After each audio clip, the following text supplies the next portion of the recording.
నేడు ఖమ్మం జిల్లాలో 4 మంత్రులు పర్యటించబోతున్నారు. ఖమ్మం పర్యటనలో భట్టి విక్రమార్క, ఉత్తమ్, తుమ్మల, పొంగులేటి శ్రీనివాసరెడ్డి పలు అభివృద్ధి కార్యక్రమాలకు శంకుస్థాపన చేయనున్నారు. ఈ పర్యటనలో సీతారామ లిఫ్ట్ ఇరిగేషన్ ప్రాజెక్టును సందర్శించి అధికారులతో సమీక్షించబోతున్నారు. ఇదే ఇష్యూకు సంబంధించి మరింత తాజా సమాచారాన్ని మా ప్రతినిధి రవికిరణ్ అందిస్తారు. రవికిరణ్,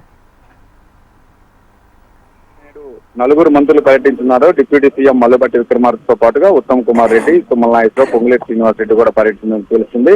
ముఖ్యంగా అశోకపురం మండలం అమ్మగారిపల్లిలో డిప్యూటీ సీఎం అలాగే మంత్రులు కూడా సీతారామ లిఫ్ట్ ఇరిగేషన్ ప్రాజెక్టును సందర్శిస్తారు. ఆ తర్వాత అధికారులతో కూడా అక్కడే సమీక్ష నిర్వహిస్తారు. ఆ తర్వాత 12 గంటలకు సత్తుపల్లిలోని Yatalakunta Sitarama project terminal point ను సందర్శిస్తారు. అక్కడ కూడా అధికారులతో టర్మినల్ పనులపై సమీక్ష సమావేశం ఉంది. దాని తర్వాత మధ్యాహ్నం మంత్రి పొంగులేటి కొత్తగూడెం ఎమ్మెల్యే కోనం శివరావుతో కలిసి కొత్తగూడెం కార్పొరేషన్ లో పోస్ట్ ఆఫీస్ సెంటర్ లో సెంట్రల్ డివైడీల అభివృద్ధి పనులకు కూడా శంకుస్థాపన చేయనున్నారు. దీంతో పాటుగా పాల్వంచ హై లెవెల్ బ్రిడ్జ్ ప్రారంభోత్సవంలో కూడా పాల్గొంటున్నారు.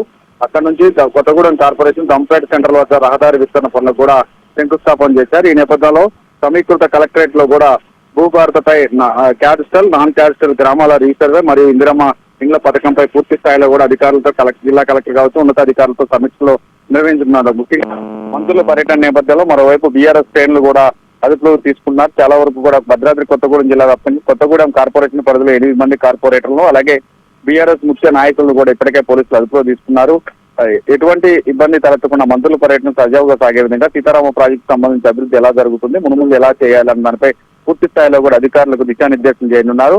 డిప్యూటీ సీఎం మల్లుబట్టి విక్రమార్కతో పాటుగా ఇరిగేషన్ మంత్రి ఉత్తమ్ కుమార్ రెడ్డి అలాగే వ్యవసాయ శాఖ మంత్రి తుమ్మల నాగేశ్వరరావు, రెవెన్యూ శాఖ మంత్రి పొంగులేటి శ్రీనివాసరెడ్డి కూడా ఈ పర్యటనలో పాల్గొన్నారు. మంత్రి తుమ్మల నాగేశ్వరరావు కొంత లేట్ అవుతుందంటే ఇప్పటికే ప్రకటన విడుదల చేయడం, ముగ్గురు కూడా ముందుగా రానున్నారు. దీని తర్వాత తుమ్మల నాగేశ్వరరావు దాంట్లో అటెండ్ కానున్నారు. ప్రస్తుతం అయితే దీనికి సంబంధించిన పర్యటనకు సంబంధించి అన్ని ఏర్పాట్లు కూడా పూర్తయ్యాయి. ఇప్పటికే జిల్లా కలెక్టర్ ఆధ్వర్యంలో సందర్శనకు సంబంధించి అన్ని రకాల ఏర్పాట్లు చేస్తున్నారు. దీంతో పాటుగా ఈ నెల 20వ తారీఖున సీఎం రేవంత్ రెడ్డి కూడా కొణిజర్ల మండలంలో పామాయిల్ ఫ్యాక్టరీ ఓపెనింగ్ రానున్న నేపథ్యంలో పూర్తి స్థాయిలో ఎటువంటి ఇబ్బంది ఎక్కడ తలెత్తకుండా కూడా అధికారులు అన్ని రకాల ఏర్పాట్లు చేశారు.